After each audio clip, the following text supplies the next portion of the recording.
Le taux de prévalence globale de l'hypertension artérielle est de 40% en Côte d'Ivoire.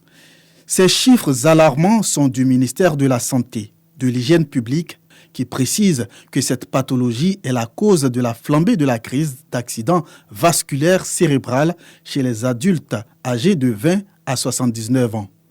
Les formations sanitaires urbaines à base communautaire FOSUCOM se mobilisent pour lutter efficacement contre cette maladie dangereuse. L'hypertension fait des vagues, mais la plupart de nos parents, de nos populations ignorent souvent. Nous voulons donner la chance aux médecins de voir tous les angles pour qu'il y ait une bonne prise en charge et au-delà de la bonne prise en charge, un bon accompagnement et surtout la référence. Au cas où le médecin ne pourrait pas faire face au cas qui se présente à lui, mais qu'il sache où référer. Nous avons réuni tous nos médecins-chefs pour qu'ils aient une formation de renforcement des capacités. Une formation animée par Dr Catherine Belin, spécialiste en la matière, venue de Paris. Une fois qu'on a un accident vasculaire cérébral, on a une lésion qui est irréversible.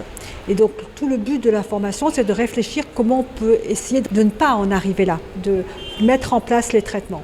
Reconnaître la gravité des conséquences de l'hypertension, ça nous aide à comprendre pourquoi c'est important de faire le traitement.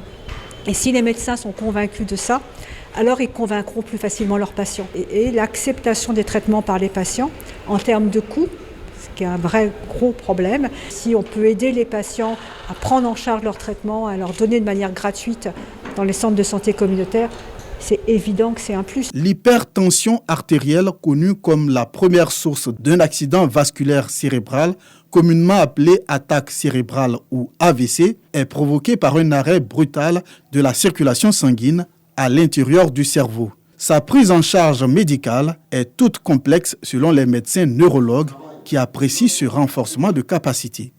Il faut déjà traiter l'hypertension artérielle, il faut corriger, il faut contrôler sa tension. Elle vient nous rappeler ce qu'on avait déjà fait à la fac de médecine. Voilà, elle vient quand même appuyer encore notre connaissance. C'est vrai, la faculté de médecine, on a appris tout ce qui est HT et hypertension artérielle avec ses corollaires.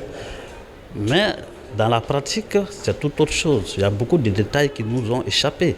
Le professeur nous a rappelé les éléments de base pour en tout cas une meilleure prise en charge dans la communauté. Durant leur séjour sur les terres de la lagune Ébrié, Dr Thierry Barbé et Dr Catherine Belin ont visité l'ensemble des 40 centres de santé urbains à base communautaire des communes d'Abidjan pour s'enquérir de l'avancée du projet Santé Abidjan dont ils ont été à la base de la mise en œuvre depuis 1991.